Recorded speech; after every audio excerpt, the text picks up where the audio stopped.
군인이면 어쩔 건데? 원스타 따위 우리가 밟아주마!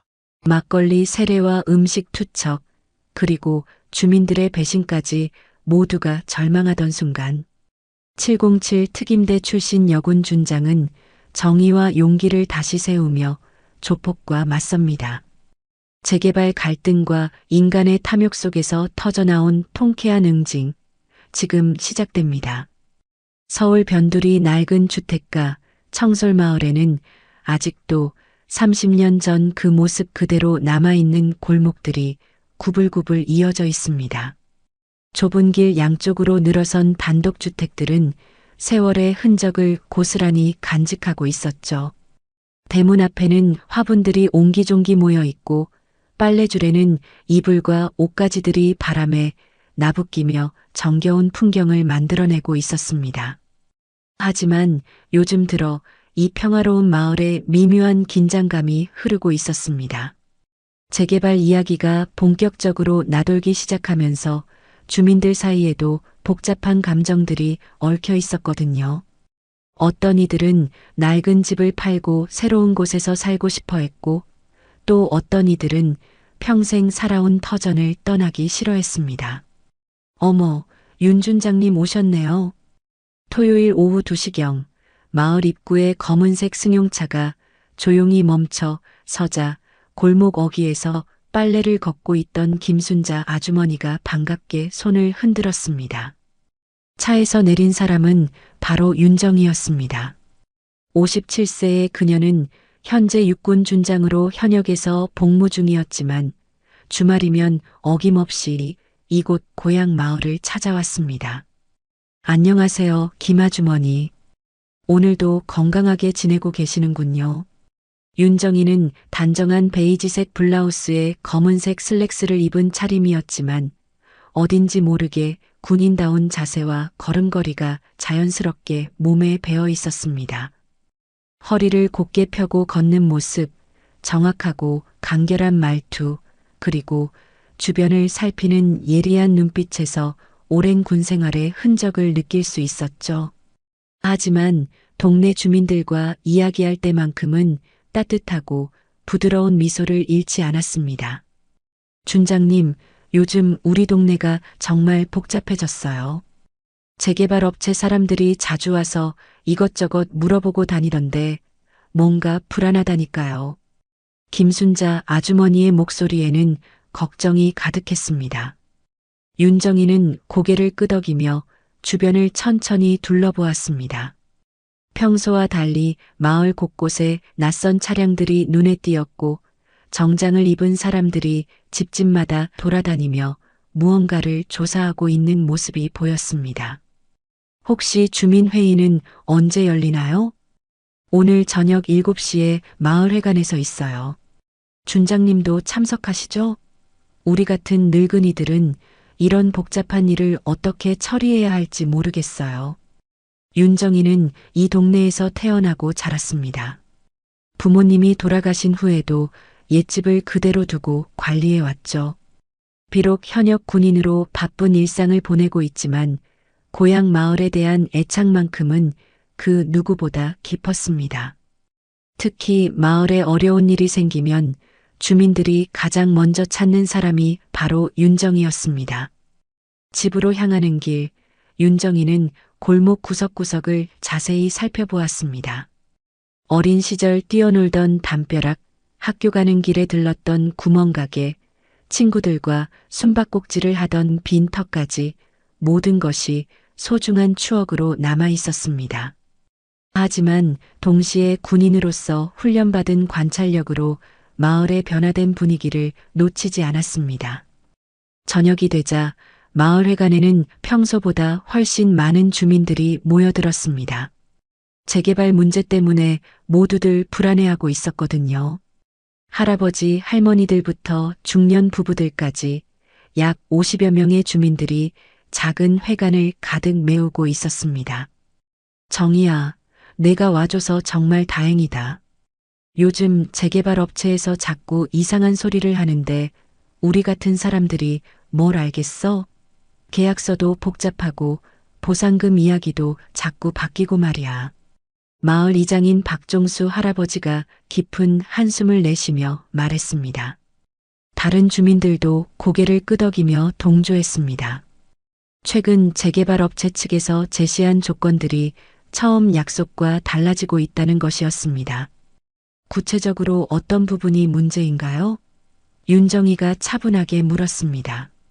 처음에는 보상금을 제대로 주겠다고 했는데 지금은 시세보다 훨씬 적게 주겠다는 거예요. 게다가 2주 일정도 너무 촉박하게 잡아놨고요. 주민 대표인 이만식 씨가 불만을 토로했습니다. 60대 중반의 그는 이 동네에서 작은 슈퍼를 운영하고 있었는데 최근 들어 표정이 계속 어두웠습니다. 윤정이는 주민들의 이야기를 주의 깊게 들었습니다. 단순한 재개발 문제가 아닐 수도 있다는 생각이 들기 시작했습니다. 오랜 군 생활에서 쌓인 경험과 직감이 무언가 불길한 기운을 감지하고 있었거든요. 국민을 지키는 군인이라면 동네 주민도 지켜야 한다. 이것이 윤정이의 확고한 신념이었습니다. 나라 전체를 지키는 것도 중요하지만 바로 눈앞에 있는 이웃들을 돌보는 것 역시 군인으로서 당연한 의무라고 생각했습니다. 그래서 아무리 바쁜 일정 중에도 마을 일을 소홀히 하지 않았습니다. 주민 여러분, 일단 너무 걱정하지 마세요. 법적인 절차를 제대로 밟으면 충분히 해결할 수 있는 문제들입니다. 제가 관련 자료들을 좀 더 자세히 검토해 보겠습니다. 윤정이의 차분하고 안정감 있는 목소리에 주민들의 표정이 조금씩 밝아졌습니다. 하지만 그녀 자신은 이미 예감하고 있었습니다. 이 문제가 생각보다 복잡하고 위험할 수도 있다는 것을요. 회의가 끝난 후 집으로 돌아가는 길, 윤정이는 어둠이 내린 골목을 천천히 걸으며 깊은 생각에 잠겼습니다. 과연 이 평화로운 마을에 어떤 폭풍이 몰아칠지 그때는 아직 상상도 할 수 없었습니다. 일주일 후 목요일 저녁 청솔마을 주민들에게 예상치 못한 연락이 왔습니다. 재개발업체 측에서 갑자기 회식 자리를 제안한 것이었습니다. 주민 여러분들과 허심탄회하게 이야기를 나누고 싶다는 것이 이유였죠.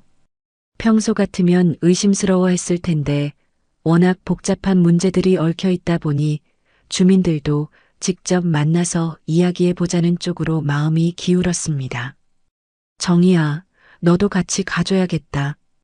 우리끼리만 가면 또 당할 것 같아서 말이야. 이장 박종수 할아버지가 걱정스러운 표정으로 윤정이에게 부탁했습니다. 사실 주민들 모두가 같은 생각이었습니다. 복잡한 계약 조건이나 법적인 문제들을 제대로 이해하지 못하는 상황에서 군인 출신인 윤정이가 함께 해주면 든든할 것 같았거든요. 물론 가겠습니다. 혼자 가시면 안 되죠.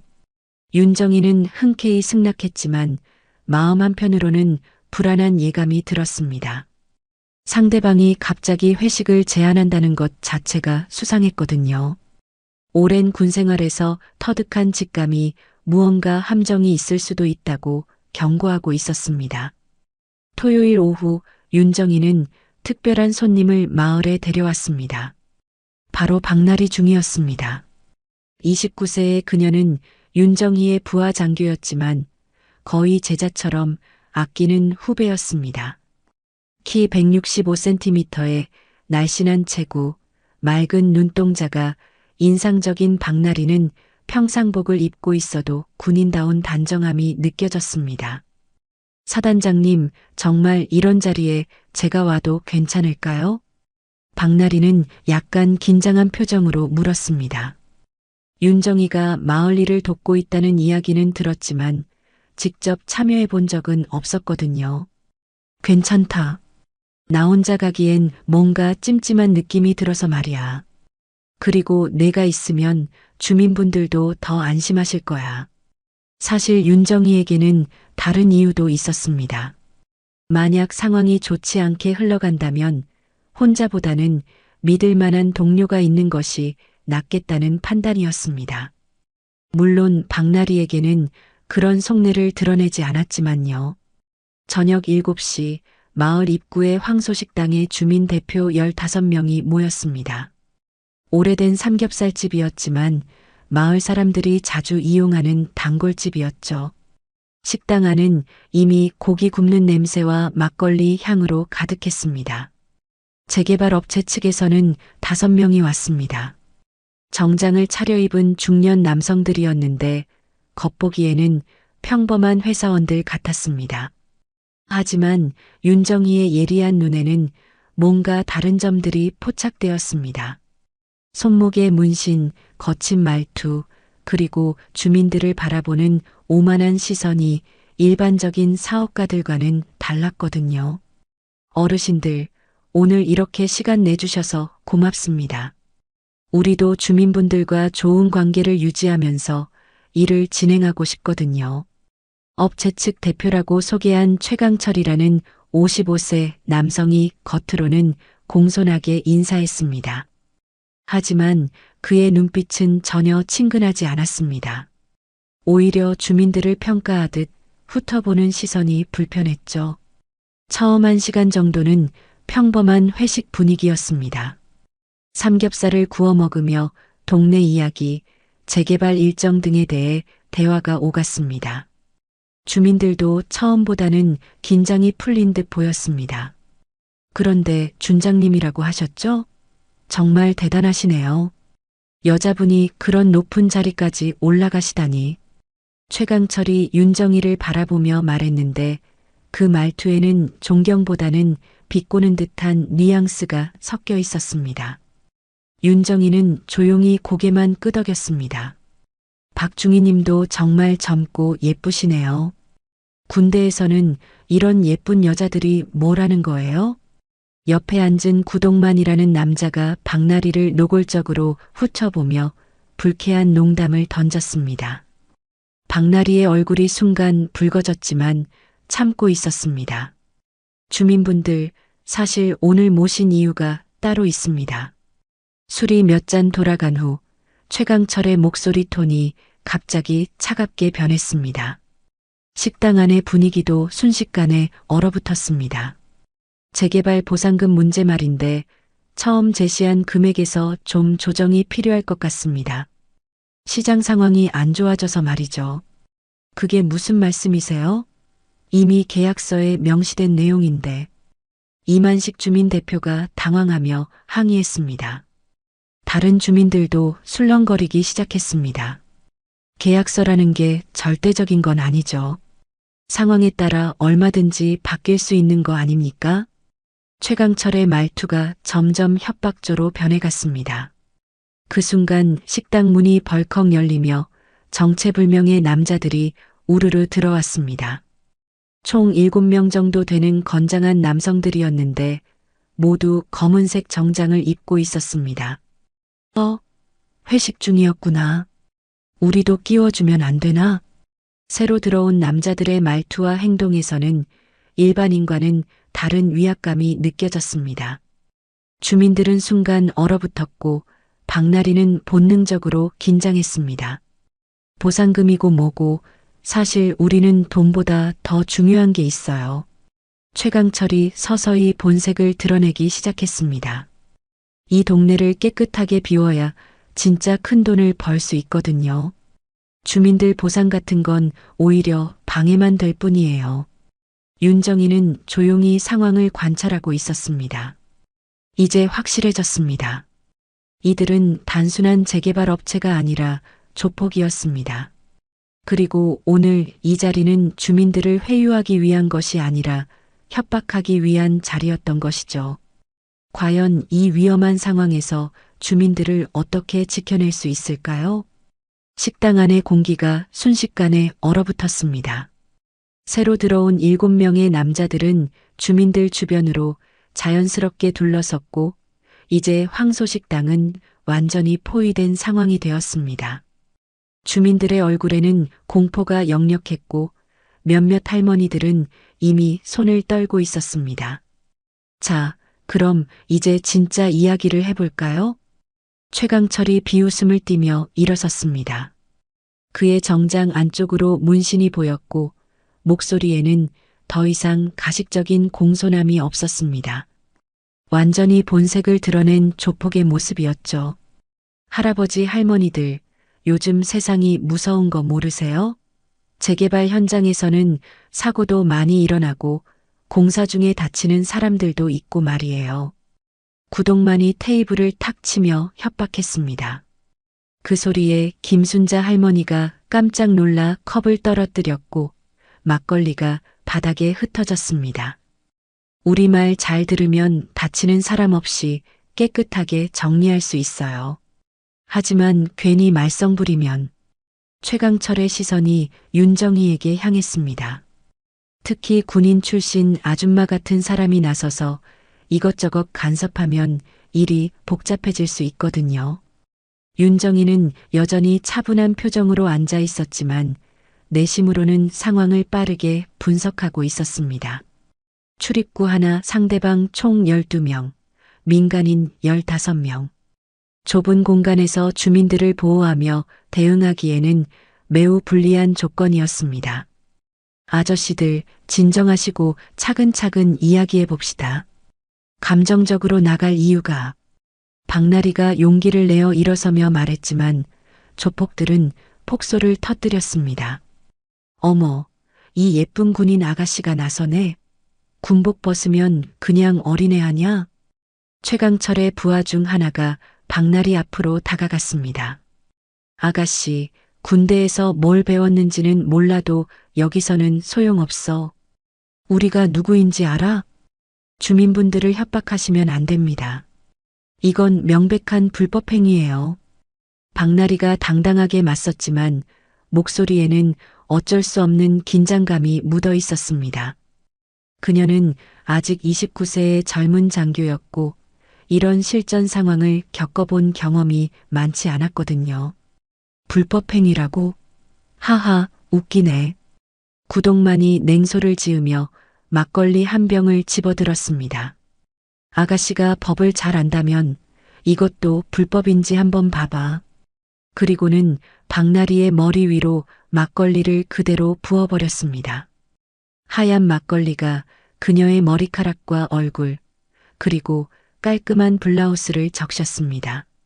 차가운 술이 얼굴을 타고 흘러내리자 박나리의 눈에 수치심과 분노의 눈물이 맺혔습니다.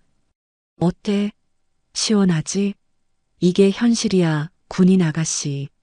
조폭들이 박수를 치며 웃어댔습니다. 주민들은 분노했지만 아무도 나서지 못했습니다. 상대가 너무 많았고 무엇보다 폭력배들이라는 것이 명백했거든요. 나리야. 윤정희의 주먹이 천천히 쥐어졌습니다. 자신의 소중한 부하, 거의 딸같이 여기는 후배가 모욕당하는 모습을 지켜보는 것은 참을 수 없었습니다. 하지만 아직 때가 아니었습니다. 주민들의 안전이 우선이었으니까요. 이제 진짜 준장님 차례네. 최강철이 윤정희 앞에 빈 막걸리 잔을 던지며 말했습니다. 유리잔이 바닥에서 깨지는 소리가 식당 안에 쩡쩡 울렸습니다. 아줌마, 준장이라며? 하지만 여기선 그냥 늙은 할망구일 뿐이야. 우리 술이나 따라. 최강철의 말에 다른 조폭들도 박수를 치며 조롱했습니다. 주민들은 윤정희를 걱정스럽게 바라봤지만 어떻게 도와야 할지 몰라 안절부절 못했습니다. 그 별들도 여기선 아무 소용없어. 진짜 권력이 뭔지 보여줘야겠네. 구동만이 테이블 위에 김치를 집어 윤정희 앞으로 던졌습니다. 빨간 고춧가루가 묻은 김치가 그녀의 옷에 떨어지며 얼룩을 만들었습니다. 이게 내 계급장보다 더 값어치 있어. 김치 국물이나 먹고 살아, 할망구야. 조폭들의 조롱과 폭언이 계속되었지만 윤정희는 여전히 조용히 앉아 있었습니다. 하지만 그녀의 눈빛이 서서히 변하고 있었습니다. 평소에 따뜻하고 온화한 시선에서 점점 차갑고 날카로운 눈빛으로 변해가고 있었죠. 준장님, 제발 참으세요. 이장 할아버지가 떨리는 목소리로 속삭였습니다. 괜히 덤벼들었다가 우리 모두 큰일 날까봐.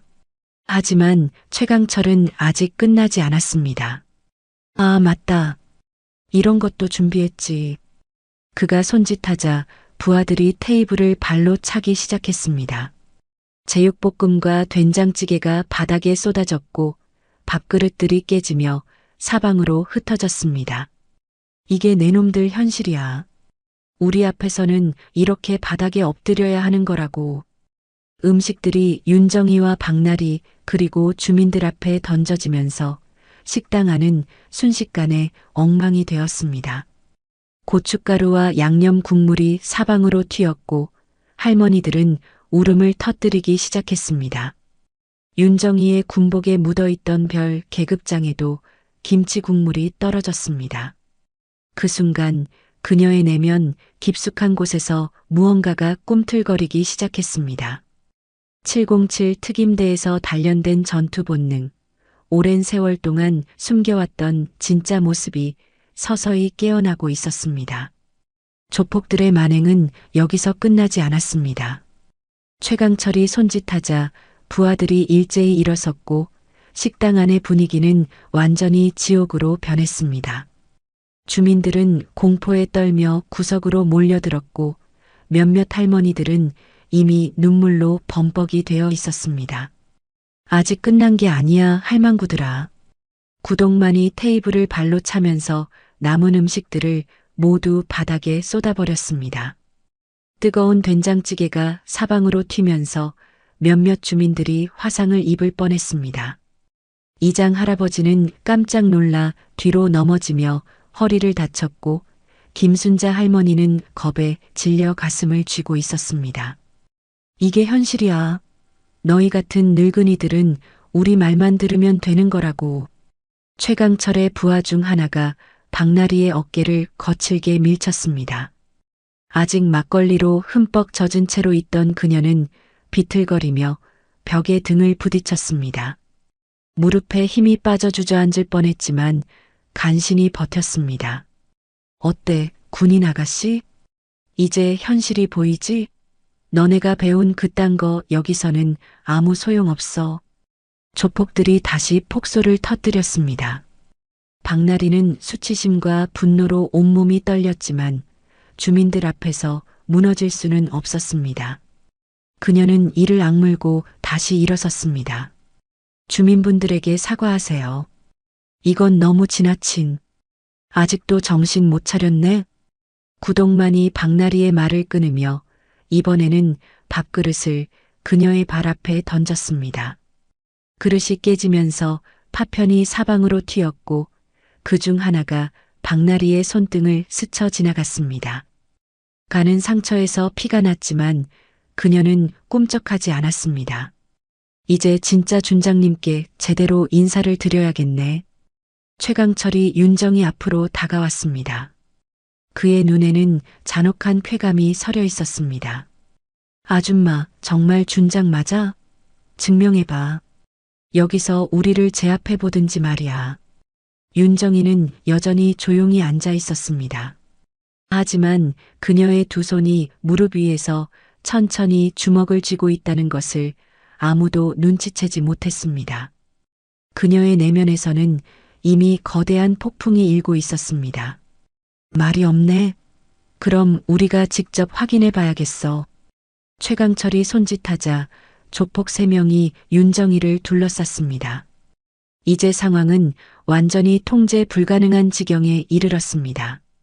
그런데 바로 이때 예상치 못한 일이 벌어졌습니다.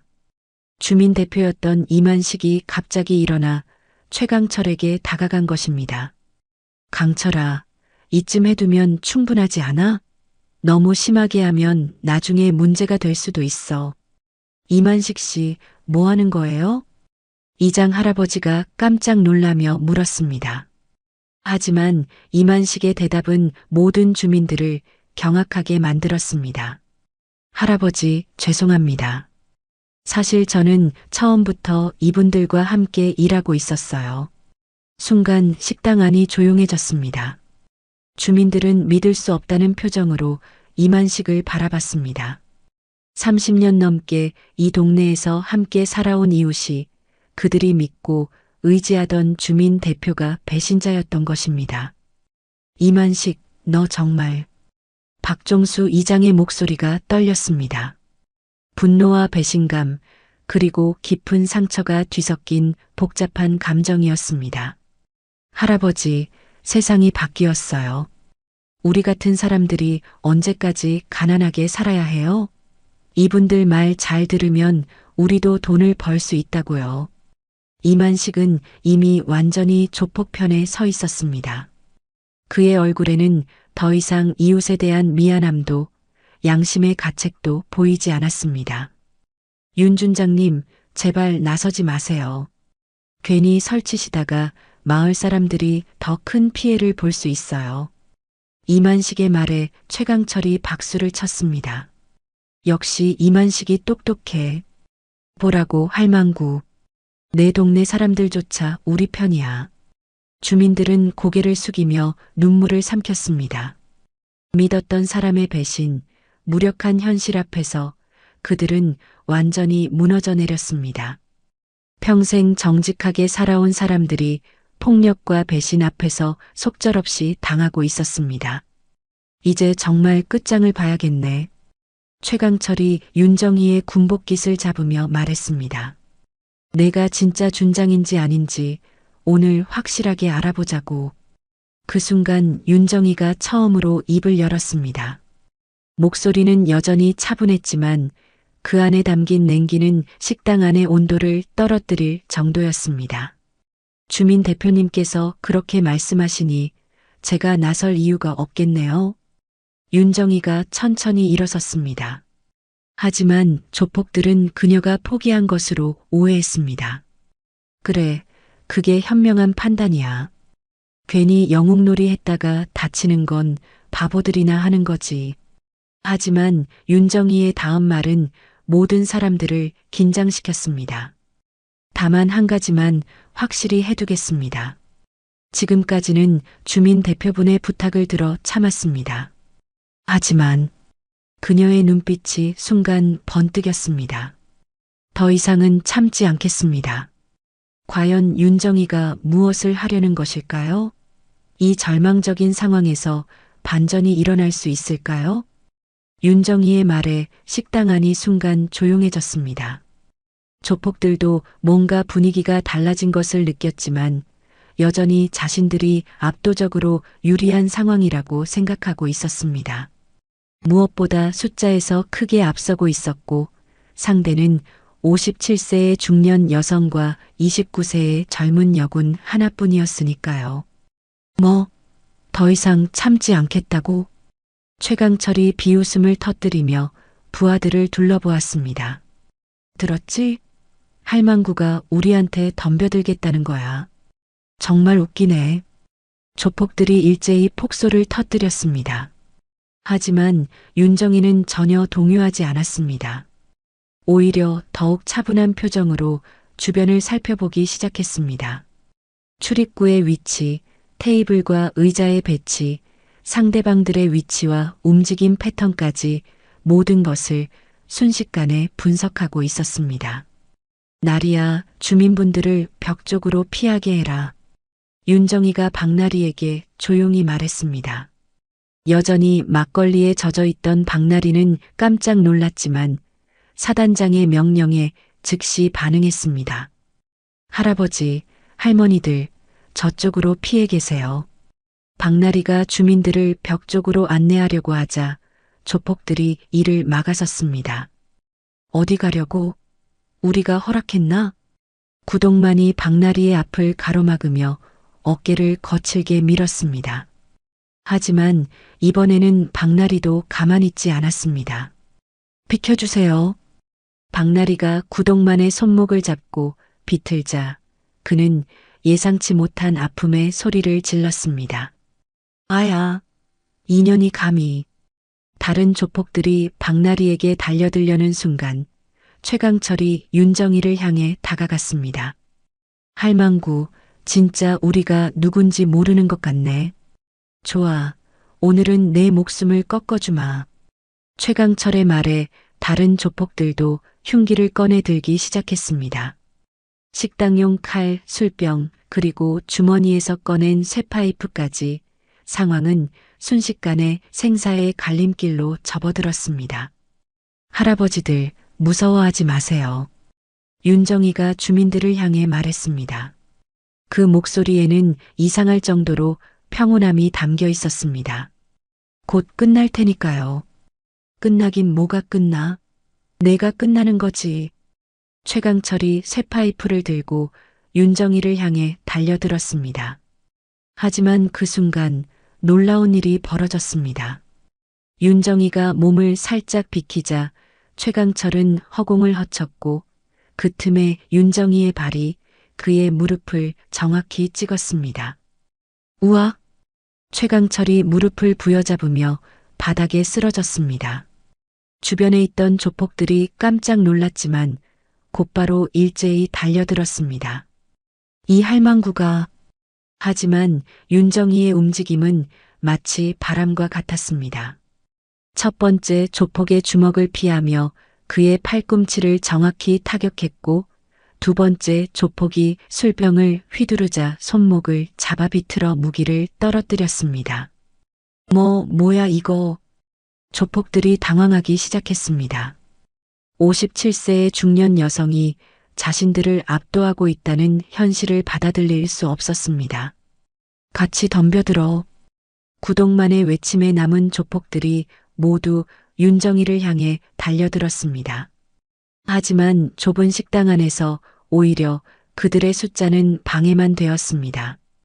윤정이는 마치 춤을 추듯 그들 사이를 빠져나가며 정확한 타격을 가했습니다. 으악! 이게 뭐야? 조폭들의 비명이 식당 안을 가득 채웠습니다. 윤정이의 손길이 닿는 곳마다 그들은 쓰러져 나갔습니다. 관절을 정확히 노린 타격, 급소를 겨냥한 발차기, 그리고 상대의 힘을 이용한 유도기까지 그녀의 움직임은 예술 같았습니다. 박나리는 믿을 수 없다는 표정으로 이 모든 광경을 지켜보고 있었습니다. 평소 온화하고 따뜻했던 사단장의 모습과는 완전히 다른 모습이었습니다. 이것이 바로 707 특임대의 전설, 진짜 윤정이의 모습이었습니다. 이럴 수가. 최강철이 비틀거리며 일어나려 했지만 윤정이의 발차기가 그의 복부를 정확히 가격했습니다. 그는 다시 바닥에 쓰러지며 피를 토해냈습니다. 괴물 같은 년이야. 남은 조폭들이 공포에 질려 뒤로 물러섰습니다. 불과 5분 전까지만 해도 자신들이 완전히 장악했던 상황이 순식간에 역전된 것입니다. 하지만 아직 끝나지 않았습니다. 최강철이 마지막 수단으로 주머니에서 칼을 꺼내 들었습니다. 다 죽어. 오늘 여기서 다 죽어. 그가 무기를 들고 윤정이를 향해 달려드는 순간 윤정이의 눈빛이 한순간 섬뜩하게 차가워졌습니다. 이제 정말로 위험한 순간이 다가온 것입니다. 주민들은 숨을 죽이며 이 믿을 수 없는 상황을 지켜보고 있었습니다. 과연 윤정이가 이 위험한 순간을 어떻게 헤쳐나갈 수 있을까요? 무기를 든 최강철이 윤정이를 향해 달려오는 순간 시간이 멈춘 듯한 정적이 식당을 감쌌습니다. 주민들은 숨소리조차 내지 않았고 박나리는 두 주먹을 꽉 쥔 채 사단장을 바라보고 있었습니다. 이제 진짜 생사가 갈리는 순간이었습니다. 죽어라 할망구.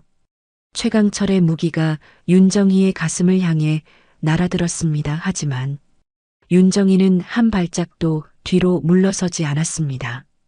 오히려 한 걸음 앞으로 나아가며 최강철의 손목을 정확히 잡아냈습니다. 그악! 뼈가 부러지는 소리와 함께 최강철의 비명이 식당을 가득 메웠습니다.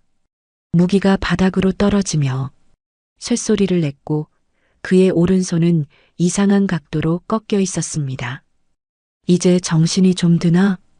윤정이가 차갑게 말했습니다. 그녀의 목소리에는 더 이상 평소의 온화함이 전혀 없었습니다. 오직 냉혹한 군인의 모습만이 남아 있었죠. 하지만 최강철은 아직 포기하지 않았습니다. 왼손으로 바닥에 술병을 집어들며 윤정이를 향해 휘둘렀습니다. 깨진 술병의 날카로운 파편이 그녀의 얼굴을 향했습니다.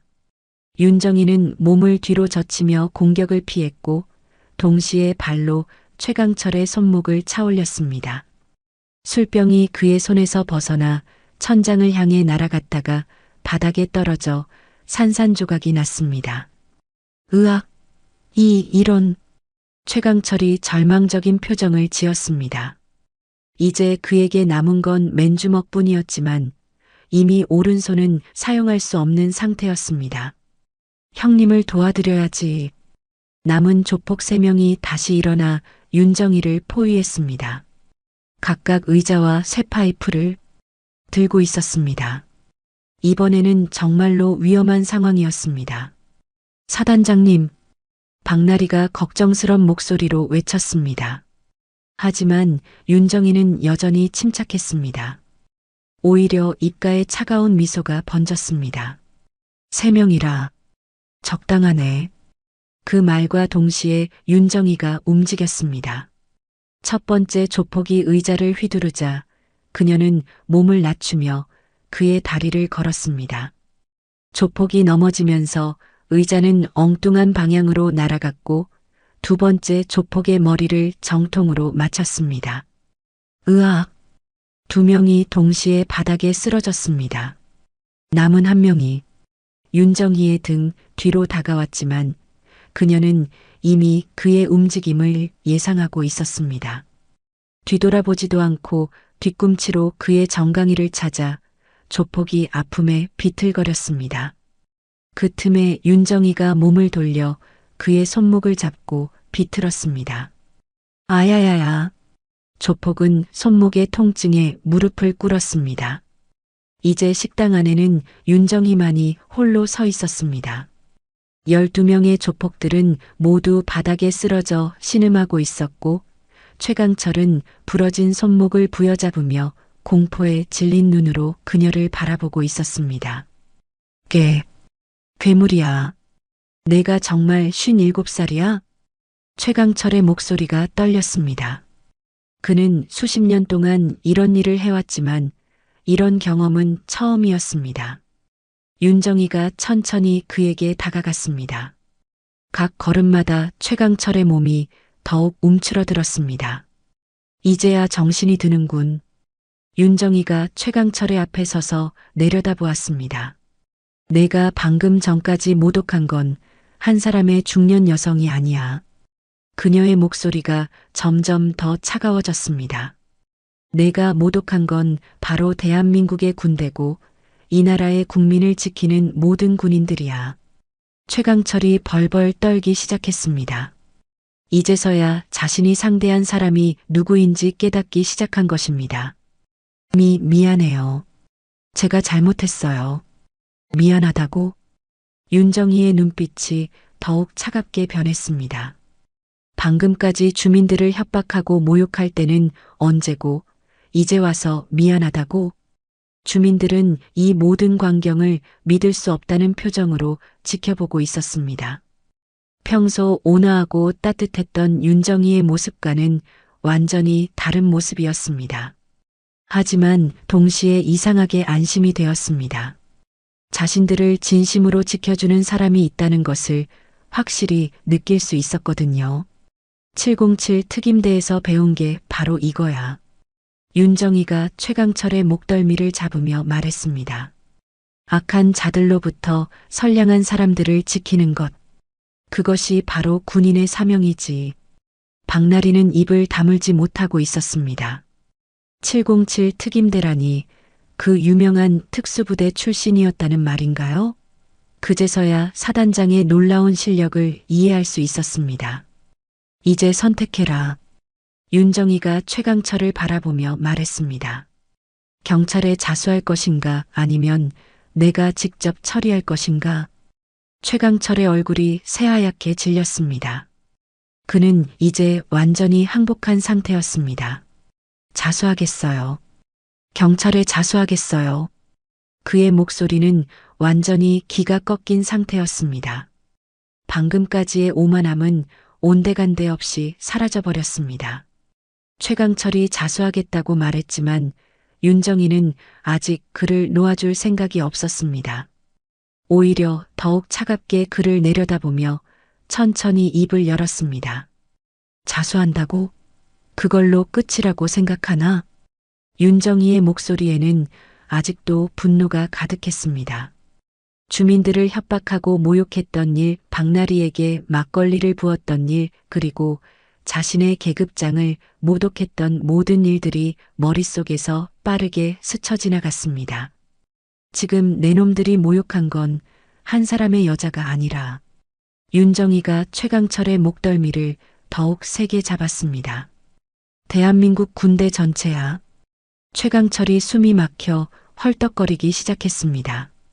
그의 얼굴이 점점 빨갛게 변해갔지만 윤정이는 손을 늦추지 않았습니다. 사단장님. 박나리가 급하게 나섰습니다. 이제 그만하셔야 할 것 같습니다. 하지만 윤정이는 박나리의 말을 듣지 않았습니다. 오히려 최강철을 바닥에 내팽개치며 발로 그의 갈비뼈를 찼습니다. 으악! 최강철의 비명이 식당을 울렸습니다. 갈비뼈 중 하나가 부러진 듯한 아픔이 그의 온몸을 관통했습니다. 이게 바로 현실이야. 윤정이가 차갑게 말했습니다. 방금까지 내가 주민들에게 했던 말 기억나지? 이게 현실이라고 했잖아. 그녀의 발이 다시 최강철의 복부를 향했습니다. 이번에는 더욱 강하게, 더욱 정확하게 급소를 노렸습니다. 우액! 최강철이 위액을 토해냈습니다. 이제 그는 완전히 무력한 상태가 되어 바닥에서 벌레처럼 기어다니고 있었습니다. 내가 우리 나리한테 막걸리 부었을 때는 언제고 이제 와서 빌고 있어? 윤정이의 분노는 아직 끝나지 않았습니다. 그녀는 최강철의 머리채를 잡고 일으켜 세웠습니다. 주민들한테 사과해. 죄송합니다. 최강철이 떨리는 목소리로 말했습니다. 하지만 윤정이는 만족하지 않았습니다. 제대로 사과해. 무릎 꿇고. 최강철이 무릎을 꿇었지만 윤정이는 여전히 화가 나 있었습니다. 그녀는 구동만을 향해 발걸음을 옮겼습니다. 너는 우리 나리한테 막걸리를 부었지? 구동만이 공포에 질려 뒤로 물러섰습니다. 하지만 이미 다리를 다친 상태라 제대로 도망칠 수도 없었습니다. 미안합니다. 정말 죄송합니다. 미안하다고 해서 끝나는 게 아니야. 윤정이가 구동만의 머리를 잡고 바닥에 있던 막걸리 그릇에 얼굴을 박았습니다. 내가 우리 나리한테 한 짓을 똑같이 당해봐. 구동만의 얼굴이 막걸리와 음식 찌꺼기로 범벅이 되었습니다. 그는 숨이 막혀 허우적거렸지만 윤정이는 쉽게 놓아주지 않았습니다. 사단장님, 정말 이제 그만하셔야 합니다. 박나리가 다시 나섰습니다. 이번에는 더욱 강하게 말했습니다. 이러시면 안 됩니다. 윤정이가 박나리를 돌아보았습니다. 그녀의 눈에는 아직도 분노의 불꽃이 타오르고 있었습니다. 나리야, 내가 당한 모욕을 그냥 넘길 순 없어. 하지만 이렇게 하시면 사단장님만 손해입니다. 박나리의 말에 윤정이가 잠시 멈춰섰습니다. 분노에 사로잡힌 그녀도 부하의 걱정스러운 목소리에는 귀를 기울일 수밖에 없었습니다. 주민들은 이 모든 상황을 두려움과 안도감이 뒤섞인 복잡한 심정으로 지켜보고 있었습니다. 한편으로는 그동안 억압받았던 것에 대한 통쾌함을 느꼈지만 다른 한편으로는 윤정이의 너무나 폭력적인 모습에 놀라고 있었습니다. 정희야. 이장 할아버지가 조심스럽게 입을 열었습니다. 이제 그만해도 될 것 같구나. 경찰이 오기 전에 정리하자. 윤정이가 깊은 숨을 들이쉬었습니다. 서서히 이성을 되찾기 시작한 것입니다. 그녀는 자신이 너무 흥분했다는 것을 깨달았습니다. 그래, 할아버지 말씀이 맞습니다. 윤정이가 최강철을 내려다보며 마지막 경고를 했습니다. 오늘 일을 잊지 마라. 그리고 다시는 이 동네에 발을 들여놓지 마. 최강철이 고개를 끄덕이며 대답했습니다. 네, 절대 오지 않겠습니다. 그리고 재개발 건은 완전히 손을 떼고 주민들께 제대로 된 보상을 해라. 알겠습니다. 꼭 그렇게 하겠습니다. 최강철의 목소리에는 진심 어린 두려움이 담겨 있었습니다. 그는 이제 윤정이가 어떤 사람인지 완전히 이해했습니다. 조폭들이 하나둘씩 일어나 식당 밖으로 도망치기 시작했습니다. 최강철도 부러진 손목을 부여잡으며 비틀거리면서 밖으로 나갔습니다. 다시는 건드리지 않겠습니다. 그의 마지막 말과 함께 식당 안에는 다시 정적이 흘렀습니다. 윤정이는 천천히 주민들을 돌아보았습니다. 그들의 얼굴에는 놀람과 고마움, 그리고 약간의 두려움이 섞여 있었습니다. 주민 여러분, 이제 안전합니다. 윤정이의 목소리가 다시 평소의 따뜻함을 되찾기 시작했습니다. 식당 밖으로 조폭들이 모두 사라지고 나자 한동안 아무도 말을 하지 못했습니다. 윤정이는 천천히 주변을 둘러보며 깊은 숨을 내쉬었습니다. 바닥에는 깨진 그릇들과 쏟아진 음식들이 어지럽게 널려 있었고 테이블과 의자들도 엉망이 되어 있었습니다. 정희야, 내가 정말 이장 할아버지가 떨리는 목소리로 말했습니다. 707 특임대 출신이었다니 우리가 어떻게 알았겠니? 다른 주민들도 하나둘씩 윤정이를 바라보며 고개를 끄덕였습니다. 그들의 눈에는 놀라움과 함께 깊은 고마움이 담겨 있었습니다. 할아버지, 죄송합니다. 너무 과격하게 행동한 것 같아서. 윤정이가 미안한 표정을 지었습니다. 분노에 사로잡혀 자신도 모르게 너무 격하게 행동했다는 생각이 들었거든요. 무슨 소리야? 내가 없었으면 우리 모두 어떻게 되었을지 몰라. 김순자 할머니가 눈물을 흘리며 말했습니다. 그 나쁜 놈들이 우리를 어떻게 괴롭혔는지. 정말 고마워, 정희야. 박나리는 아직도 믿을 수 없다는 표정으로 윤정이를 바라보고 있었습니다. 평소 온화하고 자상했던 사단장이 순식간에 12명의 조폭을 제압하는 모습을 직접 목격한 것입니다. 사단장님 정말 대단하셨습니다. 박나리가 경례를 붙이며 말했습니다. 아직도 막걸리 냄새가 나는 머리카락이 얼굴에 붙어 있었지만 그녀의 눈빛에는 존경심이 가득했습니다. 나리야, 괜찮아? 윤정이가 박나리에게 다가가며 걱정스럽게 물었습니다. 그놈들이 너한테 막걸리를 부었을 때 정말 화가 났어. 내 부하를 그렇게 모욕하다니. 괜찮습니다, 사단장님. 오히려 사단장님이 저를 지켜주셔서 고마워요. 박나리의 목소리에는 감동이 묻어 있었습니다. 평생 이런 경험을 해본 적이 없었거든요. 그때 갑자기 식당 밖에서 사이렌 소리가 들려왔습니다. 누군가 경찰에 신고를 한 것 같았습니다. 경찰이 오는군요. 윤정이가 창문 밖을 내다보며 말했습니다. 경찰차 2대가 식당 앞에 멈춰 서고 경찰관들이 내리고 있었습니다. 여기서 신고 들어왔다는데 무슨 일입니까? 경찰관이 식당 안으로 들어오며 물었습니다. 하지만 식당 안의 참혹한 상황을 보고는 깜짝 놀랐습니다. 조폭들이 주민들을 협박하고 폭행을 가했습니다. 윤정이가 차분하게 설명했습니다. 저희가 정당방위로 대응했고 그들은 모두 도망갔습니다.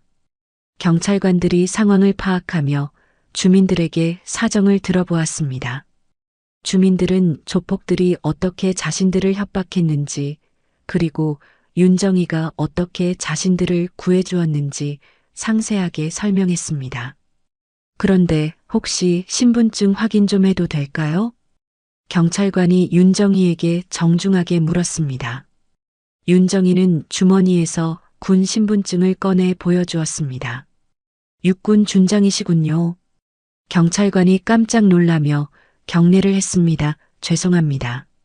상황을 제대로 파악하지 못하고. 괜찮습니다. 당연히 확인하셔야죠. 윤정이가 온화한 미소를 지으며 말했습니다. 이제 그녀는 다시 평소의 모습으로 돌아가 있었습니다.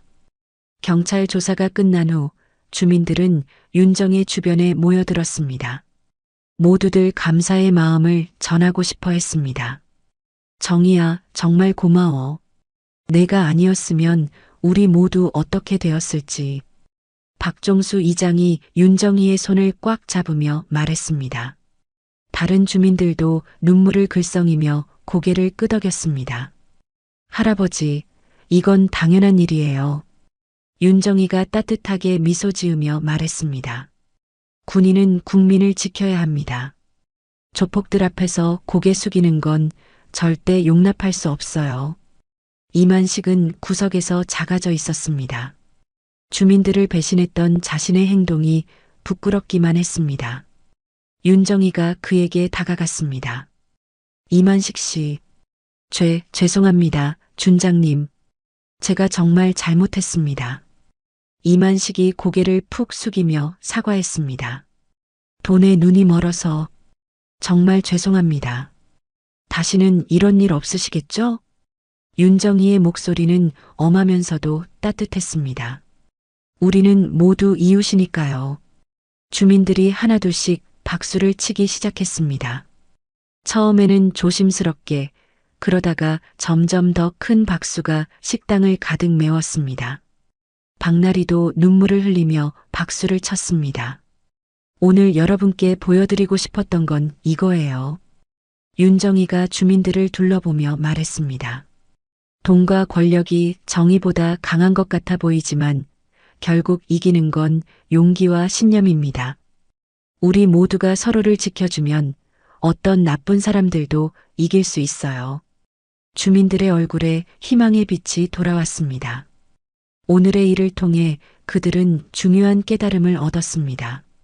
정의와 용기가 얼마나 소중한지, 그리고 서로를 지켜주는 것이 얼마나 중요한지 말이죠.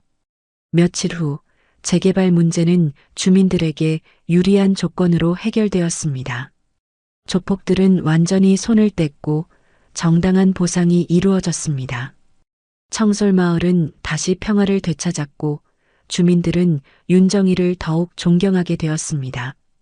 그리고 박나리는 이날의 경험을 통해 진정한 군인 정신이 무엇인지 배울 수 있었습니다.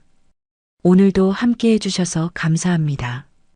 달빛인 생사연은 가족 이야기, 노후 드라마, 감동 오디오북을 통해 여러분의 마음에 작은 위로와 공감을 전하고 있습니다. 앞으로도 더 많은 인생 사연과 감동 이야기를 함께 하시려면 구독과 좋아요, 알림 설정 꼭 부탁드립니다.